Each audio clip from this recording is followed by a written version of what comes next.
first episode of Knights Talk for the year 2022. It's been a long time coming.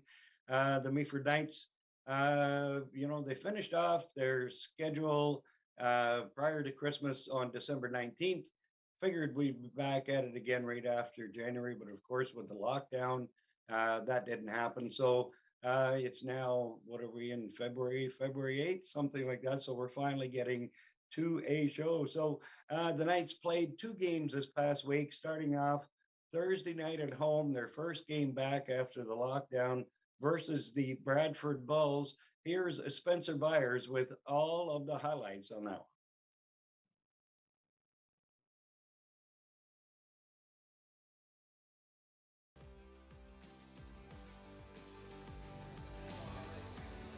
And welcome to the St. Vincent and Meaford Community Center here in Meaford for tonight's GMHL hockey game between the Knights of Meaford and the Bradford Bulls. I'm Spencer Byers. We're doing your play-by-play tonight here with my good friend Shan Virgie doing my color. Shan, we're in for an absolute cracker tonight, aren't we? Travis Smith played 19 games this year with a 13-6 record, owns a .925 save percentage. And on the other end, we got Dan Sultanov, played 13 games this year with a 9-4 record, .939 save percentage. Just gets by another Daniel Butt there for the Bulls. Hugo gets through two. Hugo trying to get through a 30, does! Hugo shot off the bar, Hugo! Greg in the Bull zone, blocked in front. Laurie holds, shot! Great save by Travis Smith. Johnson gets it away there as Laurie will pick it up. Laurie up there, side of the cross. Korchenko in, deep shot, great save, Travis Smith. Nobody home, but picked up there by Dylan on Henry. Henry centered, great save by Sultanov in front. In the zone is Josh Booker. Back down low there for Butt for Rotaterre. The captain has a chance. Behind the net, centers it, Daniel Butt shot, scores! What a pass, and there it is, beats Dan Sultanov, and it's 1-0. And that will be the game as the Knights of Meaford can't finish. And it's a 1-0 loss to the Bradford Bulls, and they will lose possession of third place, and they will now go to fourth place. And as you can see, folks, defense was the theme of the night. And actually, it's going to be the theme for this show this week as well, because my guests at the end of the show are going to be defenseman Bob Gerretsen and newcomer Loic Pierre-Louis, two defensemen from the Knights. They'll be on at the end of the show, and we can have a chat with them. But in this game, the Bradford Bulls came out on top by a score of 1-0. Not very often you see a 1-0 score in the GMHL, but goalkeepers Travis Smith for the Bradford Bulls and Dan Sultanov in net for the Meaford Knights were stars 1 and 2, as they should be in that game. And there wasn't a goal scored until 12:37 of the third period when the Bulls' Daniel Butt scored on the power play. So a great rivalry setting up here with these two teams. The Bulls and the Knights have put on some really entertaining games over the past few weeks. So again, 1-0 for the Bradford Bulls. We're going to move now to a rare Sunday afternoon game at home. The Knights of Meaford found their scoring skill, scoring 7 goals against the New Tech Civics, winning by a score of 7-3. And here again, the depth on this Knights team, 7 different goal scorers in this game. Declan Flanagan, Bob Gerretsen, who will be here later on, Brian Lowry, Hayden Phillip, Jordan DeGao, Makar Korchenko, and Xavier Kaza would all score goals for the Knights in this game. And importantly, Declan Flanagan and Bob Gerretsen, defensemen, each had a goal and 3 assists. They had 4-point games in that game. So congratulations to those two on a great game. And the Knights themselves, again, as I said, 7 different goal scorers in that game. Now, Mark, if we could take a look at the North Division standings. Now, took a look at the standings over the last couple of days, and I'm going to go out on a limb here, and I'm going to say that it kind of looks to me like Temiskaming and the Bradford Rattlers are going to battle for that top spot. They've created some distance between themselves. And the next 3, who I think are going to battle for positions 3 through 5, you've got the Bradford Bulls and the Meaford Knights sitting tied for third at this point, and Ville Marie is only 2 points behind those two for fifth spot. And I really think that the other teams, they're probably going to battle out for those remaining spots. But again, as I said, Temiskaming Rattlers, I think, are going to battle for the top two. Bradford Bulls, Meaford Knights, Ville Marie will battle out for 3, 4, and 5. And another note, the South Muskoka Shield have ceased operations for the remainder of this season. I'm not sure exactly what happened up there, but they will not be continuing for the rest of the season. So hopefully, the Shield have been around for a long time in this league. Hopefully, things get sorted out and we'll see them back again next season. So if we could take a look at the Knights' leading scorers, Mark. On top, as he was prior to Christmas, Jordan DeGal with 14 goals, 19 assists, 33 points. Defenseman Declan Flanagan, 5 goals, 23 points, 23 assists for 28 points. Hayden Phillip keeping his pace going with 15 and 10 for 25. And Xavier Kaza, him and Hugo Stalnack seem to have some magic going out there. Xavier Kaza leads the team in scoring with 17 goals.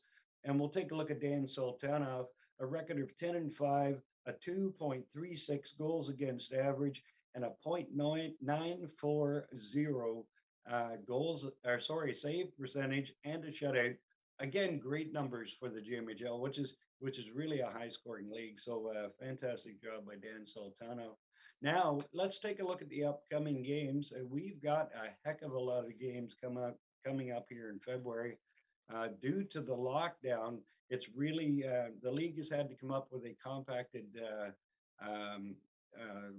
schedule going through the month of February. Everybody's in the same boat. All the teams are going to have to play a lot of games in February. It works out to about a game every 2.5 nights for the Knights. So let's take a look here. The Knights have 12 games remaining, and they're going to eat up all their road budget because 8 of those games are going to be on the road. So, and 2 of those trips are going to be to the eastern part of the province. They're going to be playing. They'll be playing. Temiskaming and Ville Marie twice. They'll have to travel to those places twice before season's end. But the next game on Rogers TV will be Thursday night versus the Umaguin Spartans.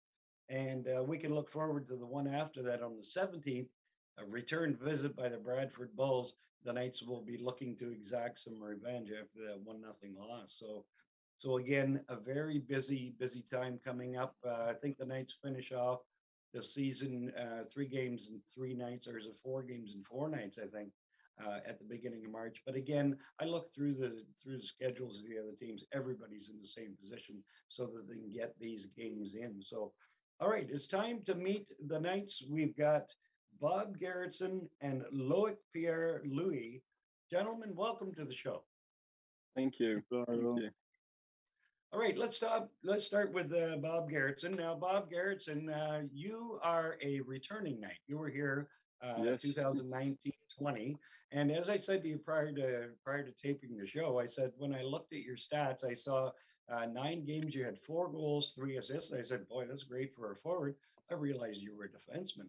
6'5", 205-pound defenseman who obviously has a scoring touch. You've played 2 games for the Knights so far. You've got a goal and 3 assists. You had a great. You seem to be just taking over where you left off. Yeah, it feels like it. I was unfortunate the first game. We weren't able to score any goals, but the last game it really seems like I found my game again. So that was nice for sure. It's good to be back. Okay, so you're from the Netherlands, and obviously we're back at home. Were you playing any hockey back at home, or were you? Well, I've been living in Sweden for the past 6 years. So I grew up in the Netherlands, and then I moved to Sweden 6 years ago to play hockey there. So this season I played for a men's team in Division 2 there, and then I decided after Christmas then that I wanted to come back to the Knights for my last season here. That's fantastic. That's great for the Knights as well. But you were able to keep yourself going over there and stay in shape, Yeah. and obviously again with the point totals you put up. So yeah. So when Danny Smith told me that you were coming back to the team, he put your name in capital letters. So I take it that he was quite excited to see you coming back again. So Yeah, I hope he was. I'm for sure, and it feels like everybody's excited I'm back. And yeah, I just hope I can be a big part of the team and do whatever I can to help to get to that championship. That's all I'm here for. the Knights were doing really good. They were doing decently, really good defensively. But with the addition of yourself and Loic Pierre-Louis from Montreal, you've added some size there. Let's talk to Loic for a minute. Loic, you come in at 6'5", 180 pounds, and you were playing in South Muskoka. And when they ceased operations, you were able to land yourself on a contender in Meaford. How does that feel? I'm really happy. I'm really glad to be here. I was looking forward to playing the contending team to uh, to get a chance to win the Russell Cup this season. And guys, uh, I'm 21 years old now, so there's no coming back. So I was just all in and trying to get a contending team and get the most chance I can to win the Russell Cup with this team. So I'm really glad to be here with the boys, and they accept me as a family, and I'm looking forward to play with them. That's fantastic news, and yeah, I really see a camaraderie with this team this year. And to welcome you to the team and make you feel put that smile on your face, which is fantastic. That's got to be a good feeling for you to immediately be accepted by your teammates. Oh yeah, I mean the boys just accept me. They were really happy that I'm here, and the coach, they've been looking for me like since the beginning of the transaction session, and I was just between a lot of good things going around with the Shield and the negotiation of transaction happening with other teams. So finally, I landed where I was supposed to. So I'm really happy to be there. That's fantastic, and as I said, great for the Knights to have you here as well. So let's talk about South Muskoka a little bit. We're not going to get into the politics, like I said, of everything. It's unfortunate what happened there with the team folding, but it almost seemed like there was a big addition of players at one point. And the last time I watched you on TV playing against the Knights, it looked like that team was going along pretty good, or at least starting to get something going. Yeah, at the beginning of the season, we had a couple addition of good players, good talent, and we had a good coaching staff who was there for us. And we're just trying to build a good team with like a young age of a group, and we just tried to give everything we got to every single game. And I mean, I had a lot of time of ice out there. I could develop myself as the other players as well, but we end up finishing on the bad point. But sometimes things happen like this, so we just have to look forwards and keep going. That's right. It's unfortunate. Instead of the players' control, there's nothing you can do about that. So, as I've said to the other French Canadian players, it must make it more comfortable for you coming to Meaford with Coach Drolet being in charge here in Meaford. He's doing a fantastic job with his team. He's got four lines rolling, and the team really looks good. But you, as a French Canadian player, must it makes it easier for you with the language. Well, you speak perfect English, but I mean, having that French Canadian connection between you and the coach. I mean, it's pretty nice. We do speak English all the time, but when we're one on one in the meeting, sometimes we'll probably more use French as a language. But I mean, he make me feel like home.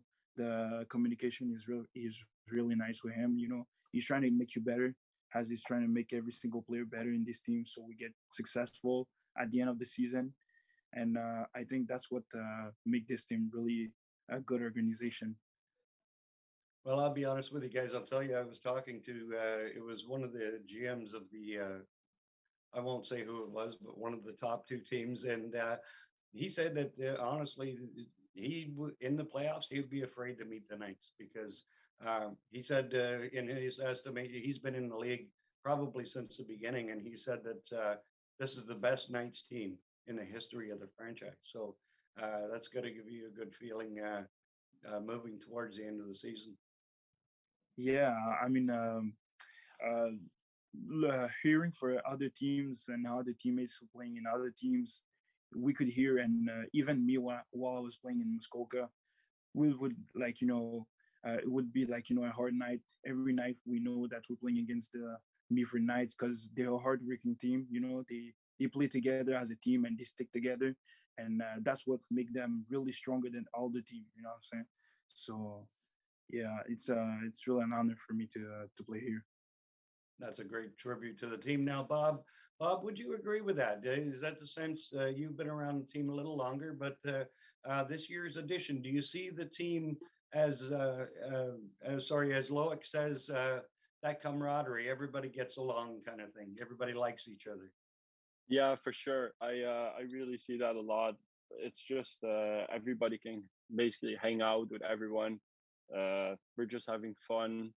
The locker room, it's great. Yeah, I really feel like it's a good camaraderie. Like it's just awesome to be around the team, and for sure, like when we're winning, that makes everything so much better as well. Of course. So yeah, for sure, it's I like it a lot here. It's really nice that I'm back here, and it's a difference from last time I was here as well. Like now we're a competing team for a championship, so that's awesome. And I for sure think that the locker room is a big part of that as well. That everybody's so close with each other. It really is. I been around, I guess, since 2015-16 when they won their first playoff series ever. And this team is different. That team was really good. This team is different, though. It's like I said, I just get a really good feeling. And I think if you guys keep the mindset that you've got right now, you stay on the same page, you stay liking each other. I honestly think Yeah. you'll be battling for that Russell Cup come the end of the season. So, all right, Bob Gerretsen and Loic, Pierre-Louis, gentlemen, thank you so much. I'll see you Thursday night at the rink against the Almaguin Spartans. Thank you, thank Yeah, you, thank you, thank you and for I'll see having you on us. Thursday. All Have a right, good night. guys. Thank you so much. All right, folks. So that's going to do it for this week's episode. For producer Mark Perry, I'm Rob Leonard. We'll see you next time on Knights Talk.